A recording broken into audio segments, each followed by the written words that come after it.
Herkese merhaba. Yeni bir günden, yeni bir videodan sevgi ve selamlarımı gönderiyorum.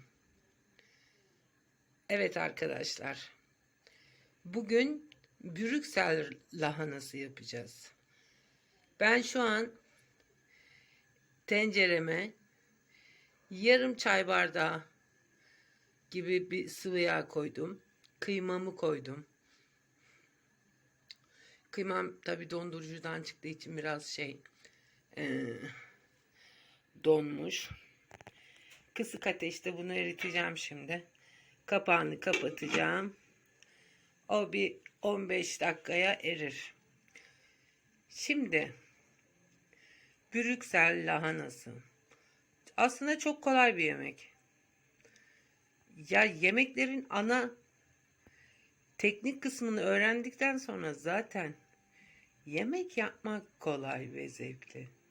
Burada önemli olan kıvamları ve herkesin damak zevkine göre geliştirdiği bir el ayarı oluşuyor zamanla. Aslında yemekler arasında, yani yemeği yapanların arasındaki fark bu bence. Evet, bugün bence olan Brüksel lahanasını yapacağız. Umarım seversiniz, umarım denersiniz. Benim Brüksel lahanamın da tadına bakmış olursunuz. Evet, kıymamızı erimeye bıraktık. Daha sonra devam edeceğiz. Bu arada bize ne lazım? 250 gram kıyma, 1 kilo Brüksel lahanası temizlenmiş, ikiye ayırdım ben. 1,5 yemek kaşığı salça, 2 adet domates. Bu kadar. Gayet basit, zahmetsiz. Tat seviyesi bence yüksek, çünkü ben çok seviyorum.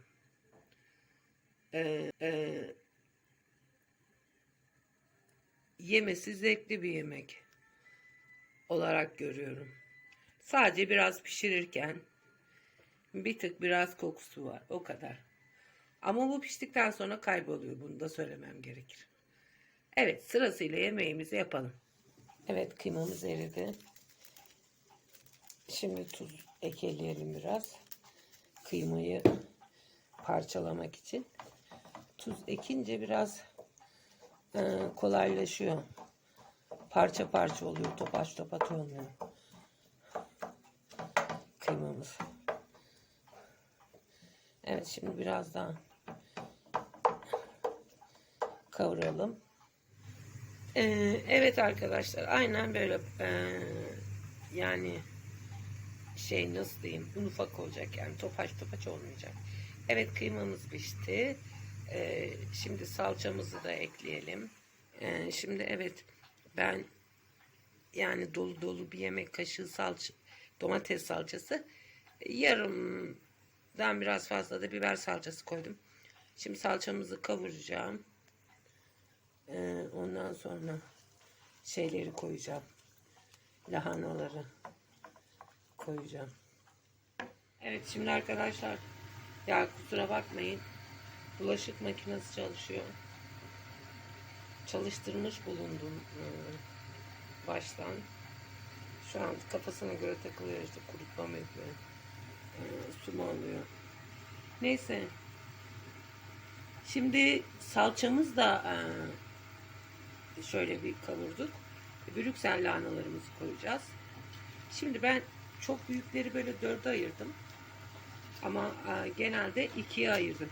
Çünkü bunlar eriyecek. Yani böyle sakın çok parçalamayın. Aşağı yukarı 2 kutu almıştım. Yani ya zannedersem 400 gramsa 800 gram Brüksel, ya da, ama ben 1 kilo istemiştim. Herhalde 1 kilo diye düşünüyorum. Bayağı var çünkü. biz çok seviyoruz. Yani zaten çok geçici bir mevsimi var. Her zaman bulunmuyor. Buldukça da yapıyorum. Evet. Şimdi salçanın üzerine koyduk şeyimize. Tuzumuzu da ekiyorum. Ocağımızı kısık ateşe alıyorum. Kısık ateşte, tamamıyla kısık ateşte. Çünkü ben su koyarak pişirmiyorum yemekleri. Buharda aynı bu Brüksel lahanasını bırakıp buharda nasıl pişir? Aynen şu an öyle pişecek. Kendi suyuyla, kendi buharıyla ve altta var olan işte yağ ve salça kıymanın özüyle pişecek. En son bir çay bardağı, yemeğe göre değişiyor, veya 2 çay bardağı su koyuyorum. O da çok hızlı bir ateşte hemen yemekle özleşip, hani eğer su gerekiyorsa o yemekte. O şekilde yapıyorum yani, ben haldır haldır su koyup suyla yemek yapmam. Şimdi evet, çok kısık ateşe koyduk, tuzunu koyduk, şeyini koyduk. Bir şöyle sönüşsünler, sonra domateslerini, kabuklarını doğrayıp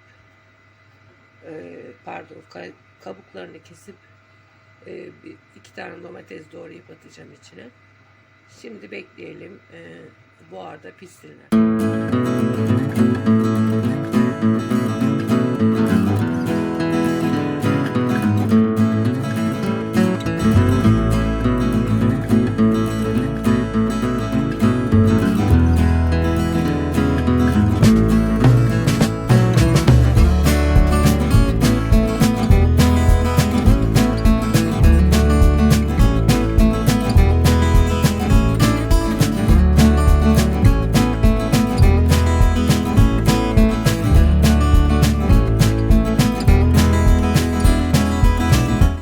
Evet, lahanalar sönüşmeye başlamış.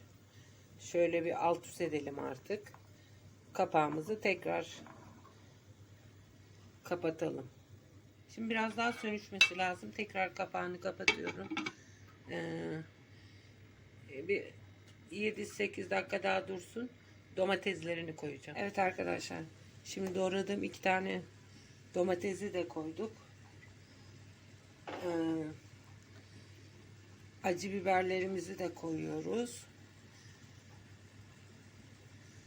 Ve domateslerimize de biraz tuz koyuyoruz.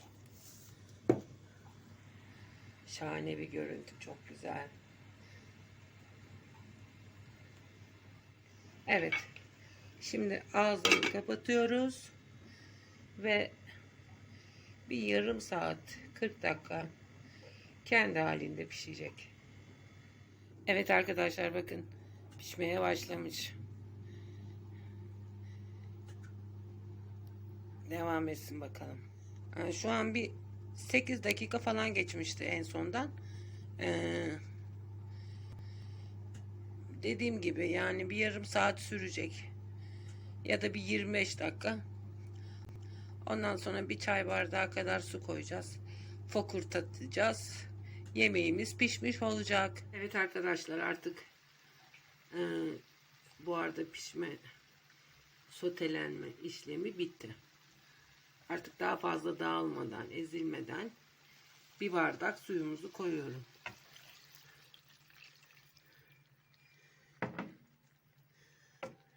Şöyle ileri geri yaparak, çünkü Brüksel lahanası şu an hem kesik ayrık olduğu için hem de hassas olduğu için fazla ırpalamayalım. Şöyle, yani gördüğünüz gibi üstüne çıkmadan, yani 300 miligram benim koyduğum su, yani 1,5 su var daha. Yani bu su ona yeterli. Şimdi ağzını kapatalım. Ateşi orta, yani en büyük gözde ocakta, şu an tencere. Ortaya getiriyoruz. Yani açacağız biraz ocağın altını.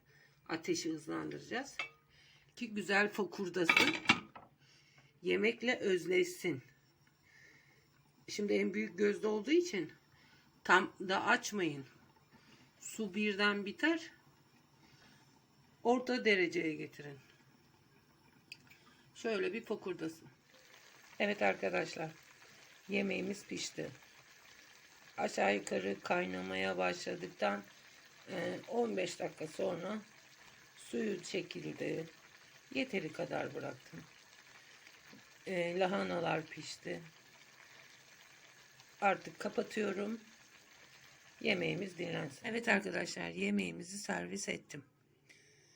Misler gibi oldu. Üstüne biraz da kırmızı acı pul biber de serptim. Yani siz de serpebilirsiniz veya hoşunuza giden herhangi bir şey. Aslında biraz sumak da olur buna. Evet, şimdi biz yemeğimizi afiyetle yiyelim. İnşallah beğenmişsinizdir. Bir sonraki videoda tarifimizde görüşmek üzere.